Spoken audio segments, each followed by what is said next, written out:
Hello, everybody, and welcome back to another episode. We are nearly at 1 million downloads. In fact, we could actually have crossed 1 million by the time this episode goes live. So, firstly, thank you so much for all of your support and for your continuing support. And if you haven't already shared, liked, reviewed, X, Y, and Z, the podcast, I'd be really, really grateful if you did that. It goes a really long way in helping other people find the podcast, and then therefore they can obviously benefit off that as well. So, in today's episode, I want to chat to you guys about this whole transition that I have been navigating, and frankly, I'm still fucking navigating it as I have left New York City, my home and my soul's home, and the home that I grew up in, to move to Atlanta, a city that I didn't even really know existed until I met my boyfriend. So, okay, just a little bit of backstory. I am going to do an episode. I've been asked about it. I will do an episode on the how we met is actually in the Instagram live that I did in Tulum. And it's titled like the big announcement, the how we met there. We met skiing, but we met on the chairlift skiing. But anyway, the whole actual story of how it played out, I will do an episode on that sometime in the future. How I manifested him, blah, blah, blah, blah, all the questions that you guys want answers to. And I'm going to say quote unquote, I'm manifested. So yeah, I'm really excited to do that episode when it comes out. But for now, the main thing that I want to share with you guys is just how I'm navigating this new season of my life, right? I grew up in New York, for those of you that don't know. I went to my first years of school here. My brother and sister were born in New York. And then we moved to Australia. I then spent 7 years in Sydney, 7 years in Melbourne, and then I moved back to New York in 2019 after going back and forth 5 times that year. And then the pandemic hits. I moved to London for 10 months, and then I moved back to New York. And let me tell you, it felt fucking good. It felt so good to be back in the only city in the world that felt like home. And I say that not in oh, it felt like home kind of thing where everyone loves New York. It's, living in New York is a lot. So, people can love New York, but not enough to live here. You know, I didn't move back to New York because it's oh, it's cool to move back to it's cool to live in New York. It wasn't for an ego thing. It was it is the only place in the world that feels like home. Australia doesn't feel like home. Nowhere in Australia feels like home. Nowhere in Europe really would feel like home. I've been to places no, great to visit, couldn't live here. And the only place in the world that I felt like my soul was alive and thriving is and was New York. It still is. I'm going to go into it, the is bit, New York. So I moved back. I got my dream apartment. Let's just, my dream apartment. And also I feel like it's most people's the dream apartment in New York City. All glass in a very, I can say it now because I don't live there. I live in the Jenga building. The Jenga building is that building downtown in Tribeca that looks like a stack of Jenga. You can see it from most of the city unless another building is blocking it. It's actually a piece of art. I found out it's actually not a building. It's actually art. So I was living in art for a year and it was amazing. I got to hire my mum as an interior designer, paid her everything. Value exchange is very important. And she did the most amazing job on my home.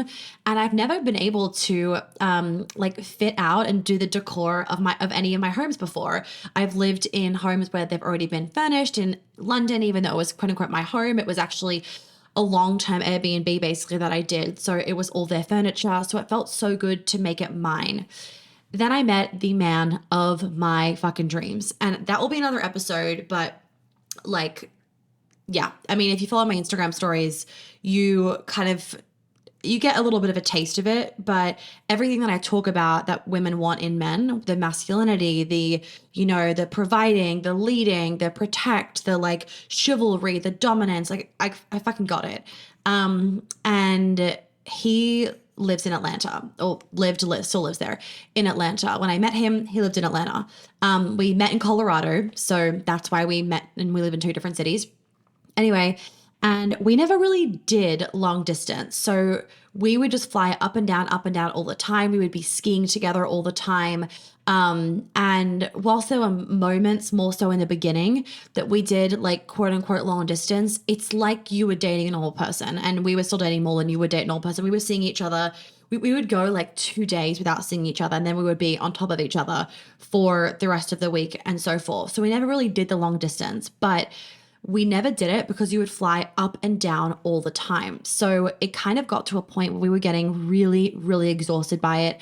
Me especially, I was getting very emotionally fatigued, very drained. The flying was a lot and I just couldn't do it. I couldn't do the constant like flights being delayed, flights being canceled. The weather was crazy in New York all the time. And the New York airports are like so fucking sensitive, because of the skyscrapers and everything. If the clouds are low, they won't fly planes. If it's thunderstorming, they won't fly planes. Like, I swear to God, there's a fucking drizzle of rain, the planes won't fucking fly. So there was one time when my flight, and I was flying out of Atlanta for a family thing with him. It was like a party family thing that I like kind of needed to be there for. And I hadn't seen him for like 4 days or 3 days. So we were like getting to the point where I was feeling like I was dying basically. And I was at the airport waiting for the flight. The flight gets delayed until 2 a.m. And then as we're boarding, they cancel the flight. And I just like lost my fucking shit. And then like there was no flights left for the whole weekend because there's a whole flights like shortage around the world, right? Like pilots shortage, whatever. Flights being canceled left, right, and center. I had to wake up. I had to go home. I got home at 4 a.m. I had to wake up at 6 a.m. So I got 2 hours of sleep, just a little bit less. And then he had to find me a route where I flew all the way up to Grand Rapids, which is literally Canada. I never even heard of Grand Rapids before. All the way up to basically Canada in butt fuck nowhere, like butt fuck nowhere I flew to. I didn't know where I was going. So I just went to the airport. I ended up leaving the dogs with my friends because I just like could not deal with them with this much sleep deprivation. And thank God, because I'm walking on the tarmac onto this tiny fucking airplane where there is only one seat on my side, right? And I'm like, where the fuck am I going?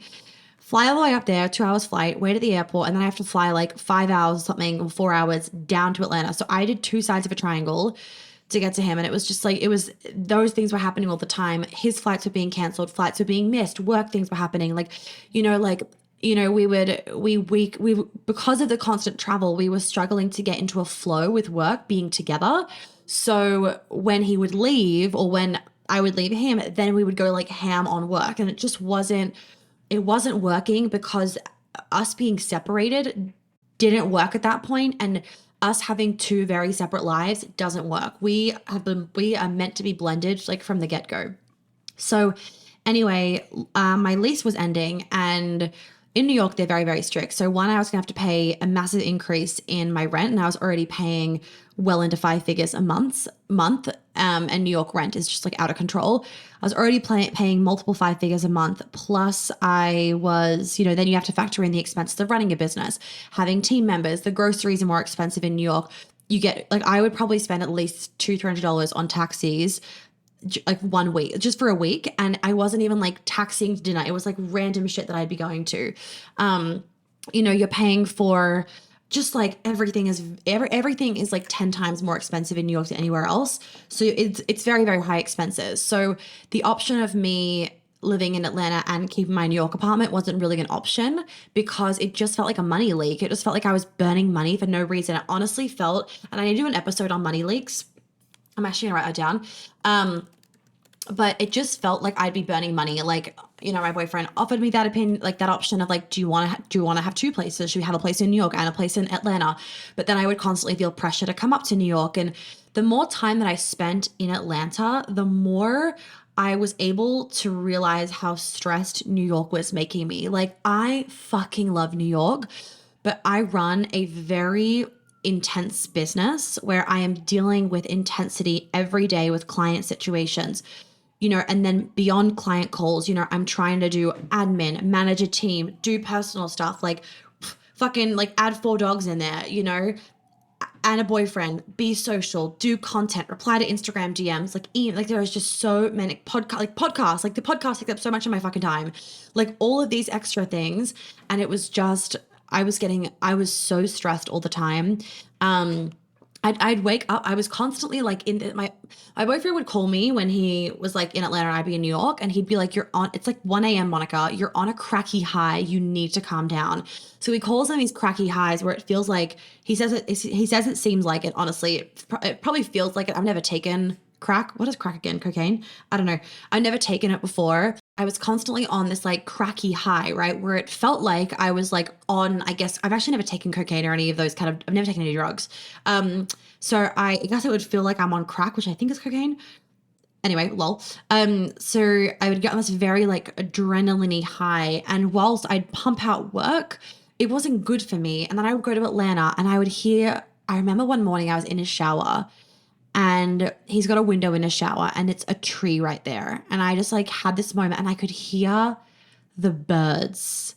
And I was like, my body just had this moment of being like, oh my God, like I haven't realized how much I've missed nature and like that groundedness. And New York is fucking amazing. Like, oh my God, I'm going to go into that in a second. Like the difference between living in New York versus,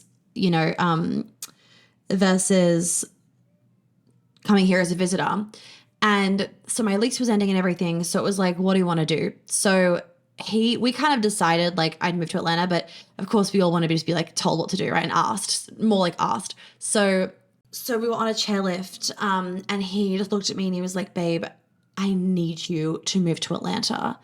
And it was just like, oh, like so fucking sexy, right? We all want that. We all want that. It was just being like, I need you to move here for me. So I'd already kind of decided, but that was just like the desire from him, I guess, that I needed. So, I finished the rest of my lease. I didn't want to sign another year because that was just like way too long, and there wasn't an option for signing 3 months. If there was an option for signing 3 months, we asked that. I would have done that, but there wasn't the option.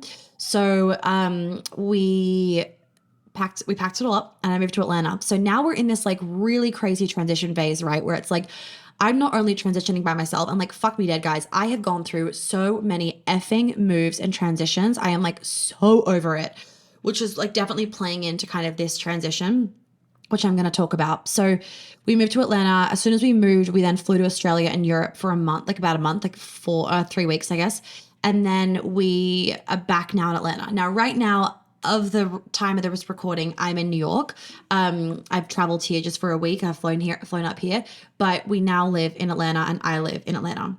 So now we're in this transition phase of buying a house together, getting a mortgage, navigating the fact that my SSN has been held up by COVID, whatever crap.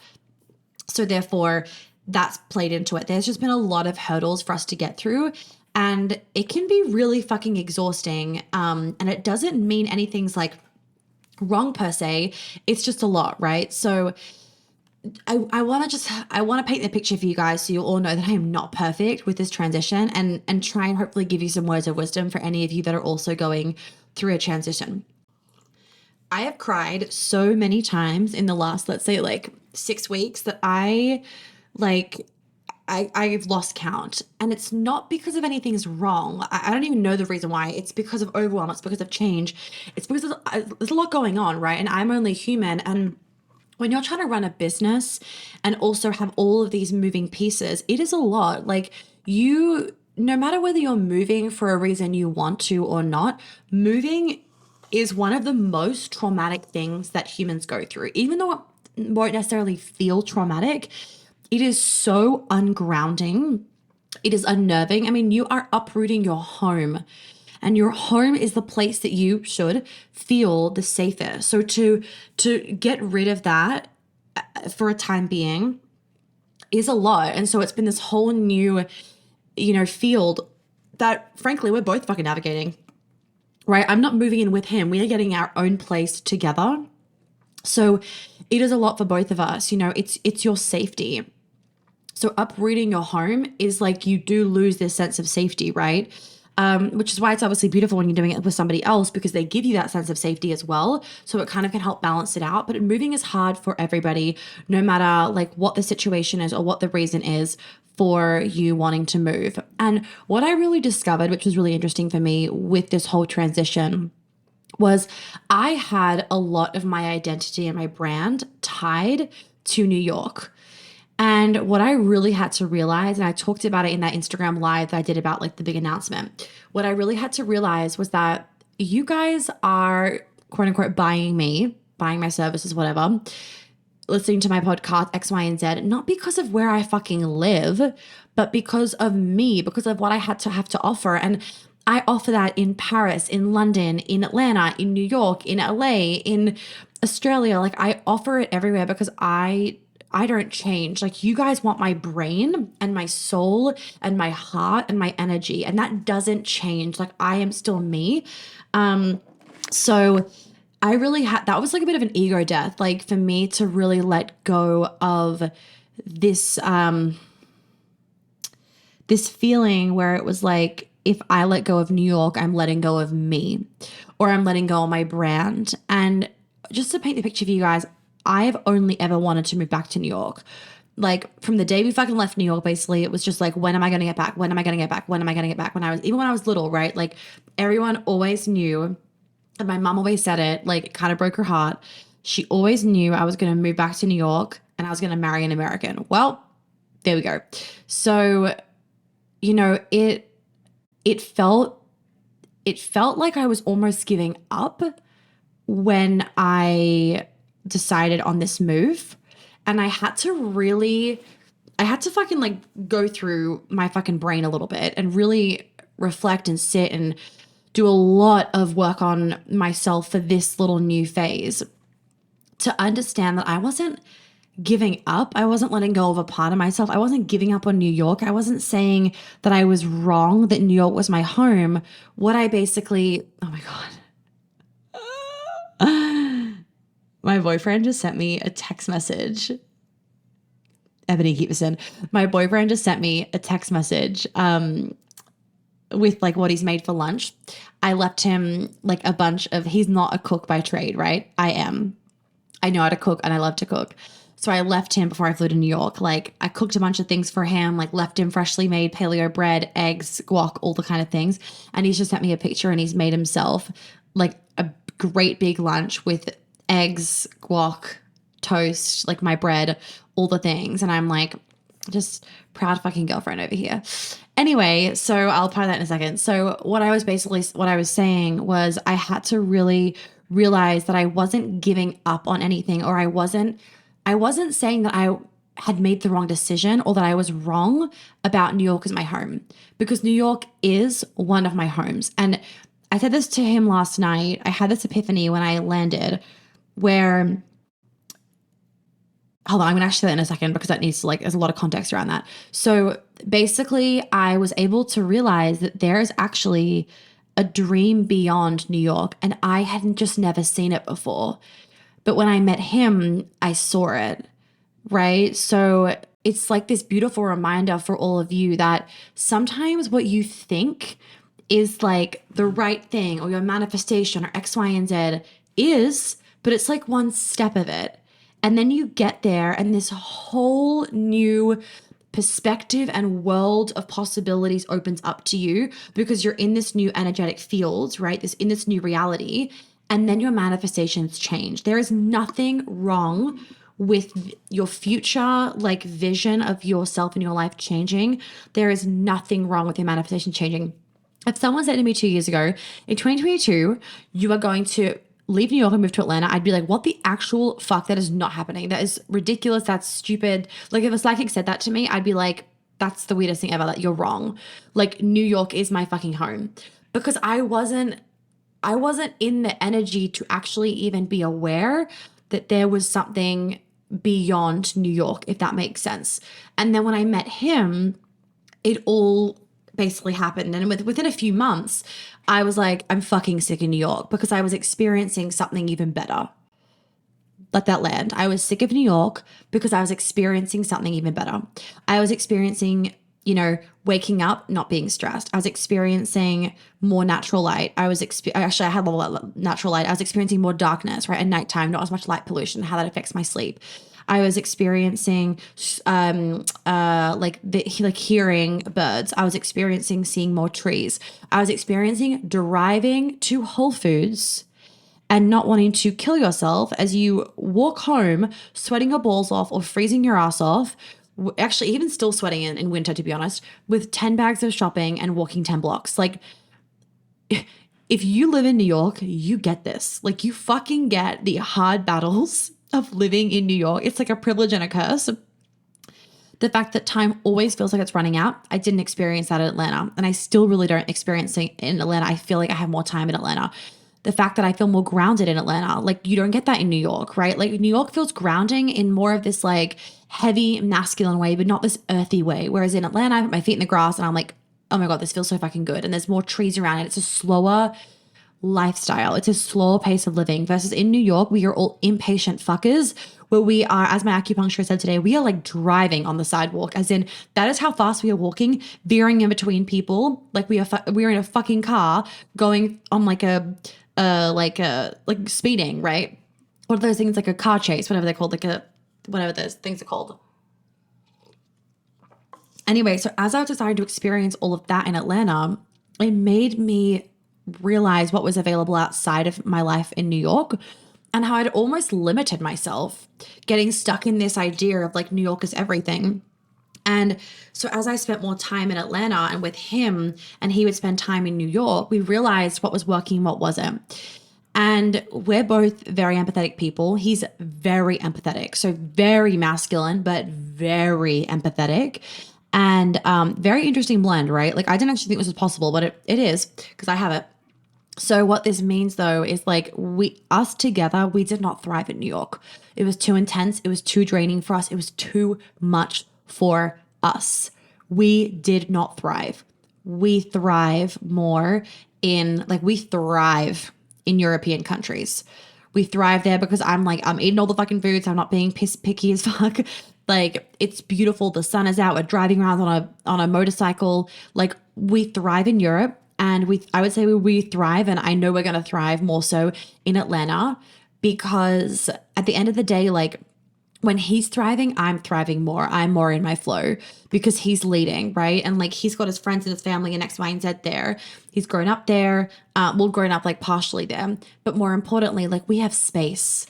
You get a big fucking house for the same price as a basement box in New York City, right? Like just to put it into perspective, like you can get a fucking mansion for $2 million in Atlanta. Like we are talking 7 bathrooms, 8 bedrooms, like pool, maybe a basketball court, like fucking like zero point 0.6 acres of land, like just you name it, you get it in your huge, like a kitchen the size of my whole entire apartment in New York. And I had what you would classify in New York as a very big apartment, 2 bedrooms, 3 bathrooms, like open living kitchen area. I had a big dining table that fit 6 people, could fit 8. I had a balcony. I had like a full living area, kitchen, island bench, office, bedroom, massive master bathroom, walk-in wardrobe, front foyer area. I had a powder room at the front of the bathroom, which was like that nice guest bathroom.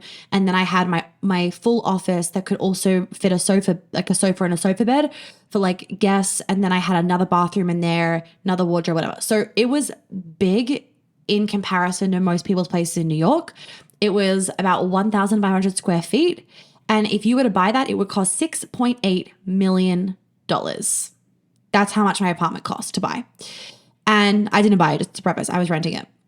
But that's how much it costs to buy. So you can fucking figure out the rent from that, right? Point being is it's fucking expensive, right? You don't get as much. What you do get is you get New York. And that's what you pay for when you live in New York. But what I want to then tie in is that the funny thing is that you also don't get New York when you live here. Because you spend your days dealing with the shitstorm of living in New York and not even getting to enjoy it half the time. So the shitstorm is the fact that it takes you an hour to get groceries at Whole Foods, which will last you a day and a half. So you have to do that 3-4 more times a week. It takes you an hour to get dinner and to get to dinner and get home to dinner. If you're lucky, an hour, maybe a little bit more, but that doesn't include the 2-hour dinner. It costs time. It takes an hour going to a Pilates class. It takes an hour walking. It even takes a fucking hour walking the dogs, because by the time you wait at every fucking crossing light, you've walked 3 blocks and it's taken you 20 minutes. So it's like all of these little things, like to go get your dry cleaning done, that takes another 40 minutes. And my dry cleaners were really close, but by the time you walk there, you get down your building, back up your building, say hello to people, fluff around. There's 40 minutes to an hour gone. So you would just lose so much time. And the thing is, like, you couldn't just, in Atlanta, you shove all your shit in the car, you run around for a few hours, you get all your errands done for 2 weeks, boom, done, it's quick. And it's stress free. You put a podcast on, you're doing things at once, you put some music on, you're driving around, it's cruisy, it's beautiful, you're not stressed when you come home. Just to paint the picture for you guys, I would go and get groceries, not even in summer. In summer, it was like tantrum when I would get groceries because of the heat. In winter, I would go and get my groceries. It's snowing. Oh, this is beautiful. I'd be sweating on my way home, right? Because you're in fucking 10 layers of clothing. Sweating on my way home. I picked up 2, maybe 3 bags of groceries if I'm lucky, but can't be too heavy because I got to carry them all the way home. And I have my dogs with me as well. And I have 2 of them. You get back into the apartment and I have to strip off because I'm hot. I'm exhausted and I'm drained from that experience. So that wipes out another 20 minutes. I then have to unpack everything, blah, blah, blah, blah. So it's like all of these little things. It's like, it's this funny thing. My mom used to always say it to me of New York is the fastest city in the world and the slowest. As in it takes so long to get something done, but it's so fast at the same time. So anyway, you don't have that in Atlanta. I miss, though, obviously, all of the things that New York has to offer me. I miss my friends. I miss all the good food. Like, I miss just being able to go to all these amazing restaurants that cook amazing food. The quality is amazing, blah, blah, blah. Like, New York is very fucking health conscious, like all that kind of stuff. I miss the beautiful Pilates studios. I miss being able to call my friends and be like, hey, you free tomorrow night? Let's go out for dinner. Like, I miss all those things. I miss the shopping. I miss the fucking shopping. I miss walking around and just being like so fucking lit up by the city. I miss those things. What I don't miss is the chaos all the time. Like in Atlanta, for example, when I finish my clients for the day, I can go for a walk and I don't see anybody else. There is no noise. There is no honking. There is no sirens. There is no people being fucking loud. There is nothing. It is quiet and it is peaceful and it is fucking relaxing. I get to cook more. I have a big kitchen. I have a big home. And most importantly, like my man is there and we are grounded. And even though we are not settled right now, we are way more grounded than when we were trying to do New York together. New York together was challenging. It was hard and it was draining for us. We don't feel like that in Atlanta. I feel like I can be more in flow in Atlanta, funnily enough, because I don't feel this like chaotic stress all the time of like, oh my God, it's already this time. I have to get so many things done. Things are about to close X, Y, and Z, because it just takes less time to do things. In Atlanta, for example, like you go to Whole Foods and you can do your whole entire shop for the week. So whilst you've spent maybe 45 minutes maximum, because it'll take like 10 minutes to drive there, 10 minutes to drive home, quick shop to get everything and like I know what I'm getting. You've done the shop for the whole entire week. You do one trip to the dry cleaners, one trip home, once a week, maybe once every 2 weeks. You don't have to take the dogs every day for a walk if you don't want to, because if you're too busy, because they're going to run around in the backyard, right? It's like all these little things where it's just like, it's relaxing. It is rejuvenating. And I feel like it supports me in being in my creative flow almost, right? Because I'm not feeling stressed and chaotic. And if you're feeling stressed and chaotic all the time, it can literally inhibit the flow of things, creativity, life force, abundance, whatever, coming into your life because your stressed and chaotic energy is like blocking it. So, where was I going with all this? I feel like this could be like 10 episodes in one, to be honest. Let me just check the time on this. Okay, 33 minutes, lol. So other things, it's better on the dogs, you know?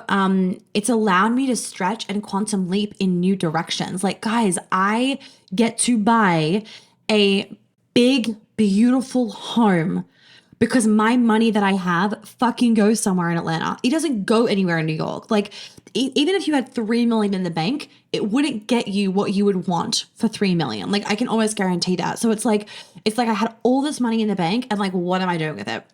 And like, yes, I can invest in stocks and X, Y, and Z, but I haven't had the time to do that. And it's beautiful because with all of these transitions, my boyfriend is like taking on board all that stuff. So he's doing all the work with my financial advisor, whoever organizes like wealth stuff and money stuff and puts it in investments, whatever those people are called.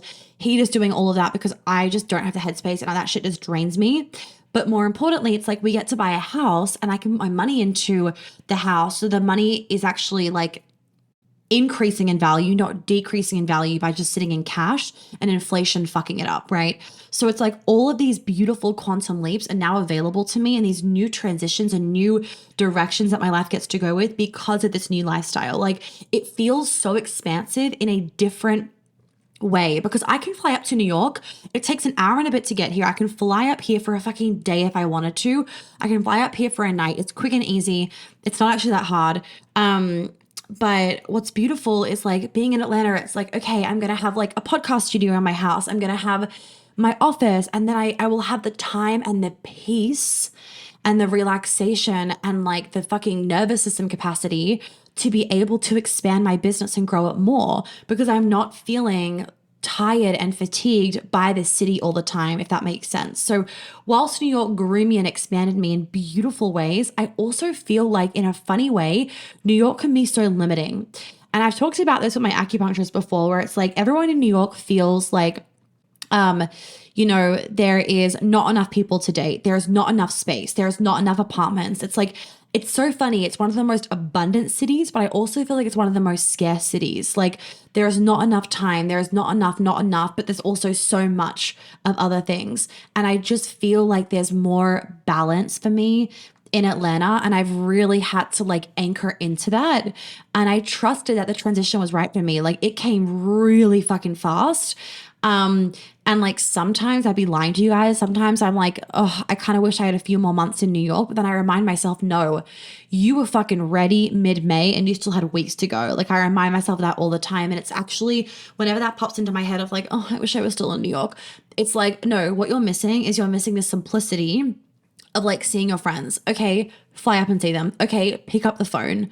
It's like we really can attach like a story and this ego behind different things, whether it's cars, places, houses, like experiences in your life, people, whatever, like people that you were friends with or you dated. Don't attach your ego. And like I said, I had to kind of go through an ego death of being like, my business will thrive even if I'm not living in New York, because New York doesn't make my business thrive. I do. And New York gave me something for that moment in my life that I then gave my business to allow it to thrive. But now I am getting something different, which is allowing my business to thrive even more. Does that make sense? So it's like, yes, our environments influence us, but you are the one responsible for putting in the effort, for making it thrive, for taking the action. So I've really trusted that with Atlanta, and it feels fucking good. It feels great buying a house. It feels relaxing.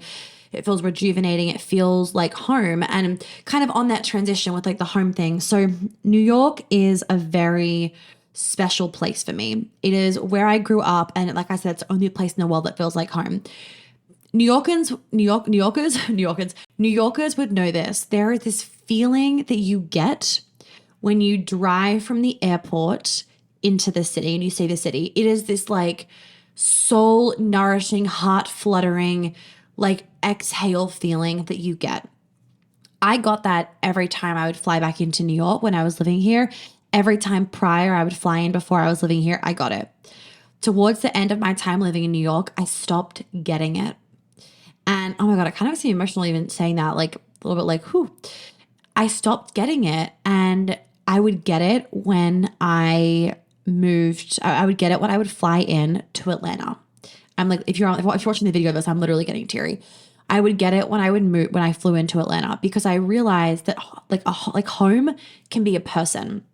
And yesterday, what I realized flying back to New York just to be here for a week to write my book and like see friends and everything and have some me time is New York is still my home. It's my home. It is not our home. Atlanta is our home.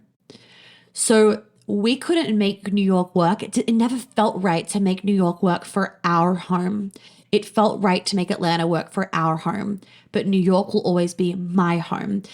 Atlanta is still also one of my homes, but it is our home. It would not be home without my boyfriend, right? And so it's like I know when people say, like, it is true when people say home can be a person, because it's true when he is my home and I am his home. New York is like another home for just me. It's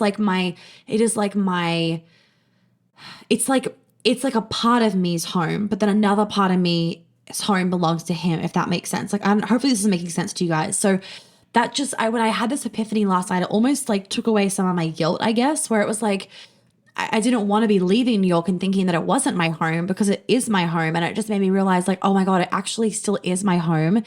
And it's my home for when I need me time, for when I need, a boost of the city vibe, or a boost of creativity, or a pick me up, or some friend time. Like, it will always have a very, very, very big place in my heart. And it could never have been our home.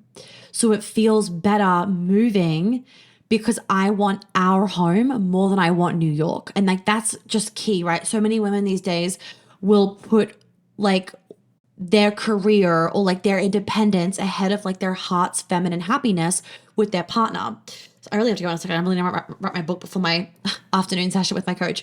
I'm just like on a tangent. So yeah, that's kind of what I wanted to say. And like, I got that feeling again coming back into the city last night that I lost in May. And that's when it dawned on me of like, New York is my home, but it's not our home. And like, it feels so good to do things just for me. And New York is great for us to visit, but is not great for us to live. Right? We wanted stable, grounded, slower, a house, space, nature. So we gave that to ourselves. We weren't going to make something work for like to suit an ego or to suit like a fucking brand vibe. Like, no, I am my brand. I am my brand vibe. And therefore, wherever I fucking move, my brand is going to excel, and it's going to grow, and it's going to quantum leap, and it's going to be the same because it is me. Like, the quality of my client results don't fucking change based on where I'm living, right? That is me. And because I am my brand, I can move anywhere. I'm not stuck. So for anyone else that needs to hear that, like, you are your brand, right? You are your brand. Do not be limited by this story that you've kind of put in your head of what your brand has to be based on like, this thing that you kind of told yourself. So, through this transition, it's been hard. There's been a lot of hard conversations. There's been a lot of vulnerability, a lot of trust. We have a lot of trust, a lot of feelings of being unsettled with, and like, being unsettled with another person is fucking triggering. It is triggering. And being in a relationship brings up trauma or brings up some of your shit in different ways. And I always kind of say to my clients of like, do this work single, and then you might need to redo it when you get into a relationship. And the reason why I say that is because things come up in new and different ways when you meet that person, because that person is going to hold you to high standards. They're going to push you. They're going to make you grow. They're not just going to back out and leave and let you continue to be in your shit behavior. If someone does that, like, they're not your person, right? We challenge each other. We push each other. We expect the best from each other. We are always growing and we are always expanding each other. And that is such a beautiful thing to have in a relationship. So, but what's been really nice is like, to kind of have this home separate to him, it means that I get to really enjoy my me time. Like, it is ultimate me time. It is like, it's coming back to this like part of me that lives in New York that, if I just went to like, I don't know, if I went to Bahamas, that part of me wouldn't be there. I'd probably feel lonely, right, without him. But in New York, it's like, this is my space. Like, I don't need him when I'm here. I love it when he's here, and he's going to surprise me on this trip, he said, but I don't need him to be here. And that just feels so rejuvenating to me that I just get to come here and just be me and do me. And it's so important in a relationship for you to both have like, that's like the independent lives as well. Like, you don't want to lose that sense of self, if that makes sense. And you do lose a lot of things when you are no longer single. So like, for my single ladies out there, I don't wish to be single. Like, I love being in a relationship. I love it. I love it. I love it. But what I do want to say, because most people don't do this, and I did, which is why I want to tell you this. If you are in my world, doing my work, healing your trauma, whatever, he is going to come faster than you could imagine and sooner than you think, right? So what is really important is that you enjoy your fucking single life. Like, if you heal your trauma, when he comes, it'll likely happen straight away. There'll be no like slow transition where you can still enjoy your single life. It will fucking happen.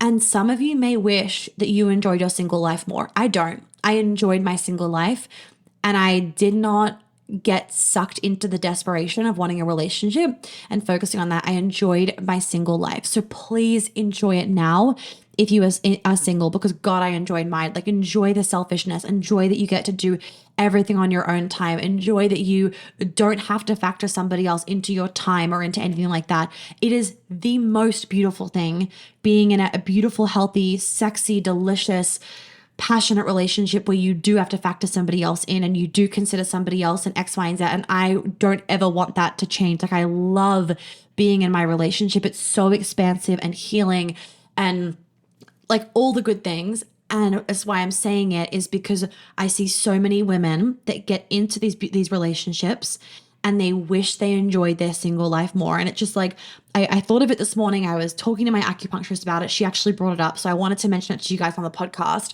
Where it's like, she just made me want to remind you that if you are single, if someone says, oh my God, you're so lucky you're single, I'm like, if someone says that to you, I'd be like, God, what relationship are you in?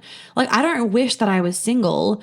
That's not what I'm telling you. What I'm saying is just enjoy this time of being single, because a lot of people don't enjoy it. And then they go, oh my God, I wish I was still single, X, Y, and Z. And also, I'm going to preface into that, know the difference of wanting your own time versus I wish I was still single, or I wish I was single again.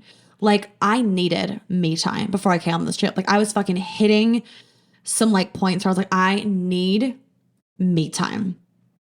It wasn't that I needed to get away from my boyfriend or anything. It was like, I have been bombarded by people, change, like unknown for 6 weeks. I need to go to a city that I fucking know and that feels like home. I needed to come back to New York just for a bit of a reset, and I needed time alone. I really did. And there is nothing wrong with that. You wanting you time doesn't mean you miss being single. There is a difference. I don't miss being single. I fucking love that I get to have me time knowing I have my man. And that's also like, that is like a whole, I've had a lot of me time before, right? Like, I love having me time, always have. The kind of me time you have when you're single is different than me time you have when you're in a relationship. The me time when you're in a relationship, it is like even more peaceful, because there is no sense of like, I feel lonely, or where is he, or I wish I had a man. There's no sense of that coming up, because it's like, I have him and I don't need to talk to him. Like, I just want me time. It's like this whole new level of security that you have in your life, right? So to wrap up, if you haven't done the trauma work, the personal development work, you haven't healed your shit, like, you will find transition periods in your life ridiculously challenging, and you will probably unleash like some demon inside of you. Because if I find them challenging, and if I'm a hot mess and I've healed all my shit, then like, I can't imagine what people are like when they haven't done that. So that's number one, because we all have transition periods in our life, and they often come when you least expect them.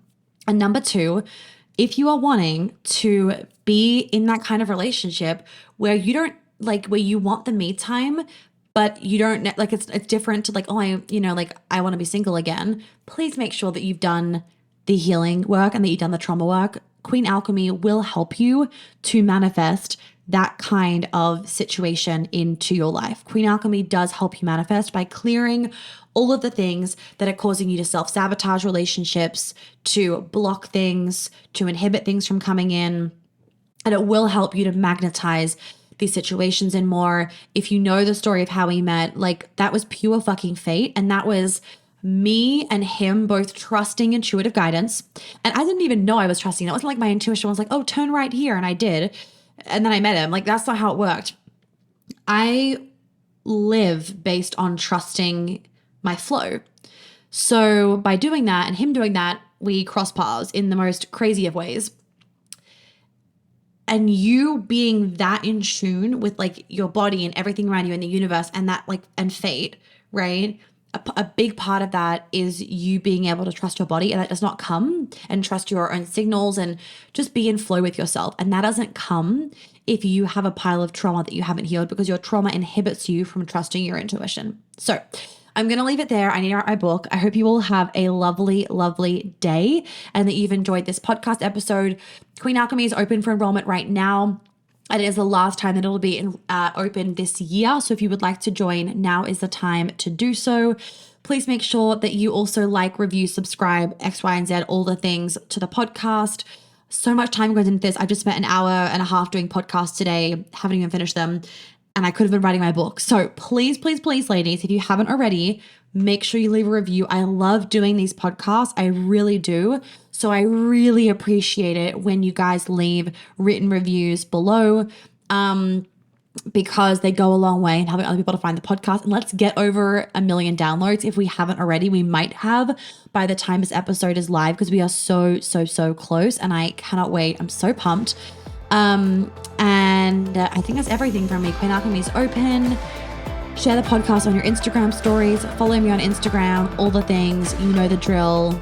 And I will see you on the next episode.